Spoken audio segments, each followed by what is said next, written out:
What does dot dot look like, what is dot dot like, এই দুইটির অর্থটা হলো এরকম যে কোনো কিছু দেখতে কেমন, কোনো কিছু দেখতে কেমন। যেমন অনেকে আছে না, বিবাহ করার জন্য মেয়ে দেখতে যায়, তখন দেখে আসার পর বাড়ির মানুষ জিজ্ঞেস করে মেয়ে দেখছো? যে হ্যাঁ দেখছি। তাহলে দেখতে কেমন, সেই দেখতে কেমন, কোনো কিছু দেখতে কেমন এমন ভাব প্রকাশ করার জন্য what does dot dot look like অথবা what is dot dot like ব্যবহার করা হয়। আমরা কিভাবে বুঝবো? যেমন ড্যাশ শি ড্যাশ, আমি একটা বাক্য লিখলাম, ড্যাশ দ্য গোস্ট ড্যাশ, দুটো বাক্য লিখলাম। এখানে ড্যাশ শি ড্যাশ কি বসবে? এখানে what does dot dot look like অথবা what is dot dot like বসবে। কিভাবে বুঝবো?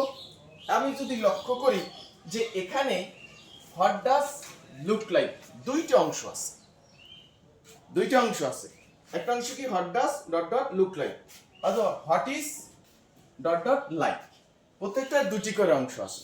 তা আমরা যদি একটু কমন সেন্স খাটাই তাহলে বুঝতে পারি যে যেহেতু এটা একটা জোড়া শব্দের মতো, জোড়া শব্দ যে দুইটা পার্ট আছে, তাহলে দুইটি পার্ট শূন্যস্থানে বসানোর জন্য দুইটা শূন্যস্থান থাকা লাগবে।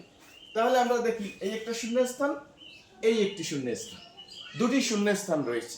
তাহলে যখন আমরা দেখব কোনো বাক্যে দুটি শূন্যস্থান রয়েছে এবং শেষে প্রশ্নবোধক চিহ্ন রয়েছে, দুটি বাক্যে দুটি শূন্যস্থান রয়েছে এবং শেষে প্রশ্নবোধক চিহ্ন রয়েছে, তাহলে আমরা বুঝবো এখানে বসবে what does she look like অথবা what is she look like, সে দেখতে কেমন। যেমন ড্যাশ দ্য গোস্ট ড্যাশ, মানে ভূত দেখতে কেমন এমন বোঝায়। এখানে আমরা দেখতে পাই কি দুটি শূন্যস্থান রয়েছে, দুটি শূন্যস্থান রয়েছে এবং শেষে প্রশ্নবোধক চিহ্ন, দুটি শূন্যস্থান এবং শেষে প্রশ্নবোধক চিহ্ন। তাহলে আমরা বসাতে পারবো হোয়াট ডাজ লুক লাইক অথবা হোয়াট ইজ লাইক।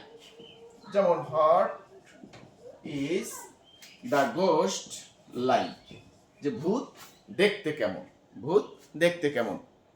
তাহলে আমরা what does dot dot look like অথবা what is dot dot like যদি থাকে তাহলে আমরা বুঝবো কিভাবে, যেটা বসাতে হবে যে বাক্যে দুটি শূন্যস্থান থাকবে, বাক্যে দুটি শূন্যস্থান থাকবে এবং শেষে প্রশ্নবোধক চিহ্ন থাকবে। যদি এই ধরনের আমরা দেখি তাহলে বুঝবো যে এখানে হোয়াট ডাজ লুক লাইক অথবা হোয়াট ইজ লাইক বসবে। প্রশ্ন আছে কোনটা বসবে? বক্সে যেটা থাকবে সেইটা বসবে।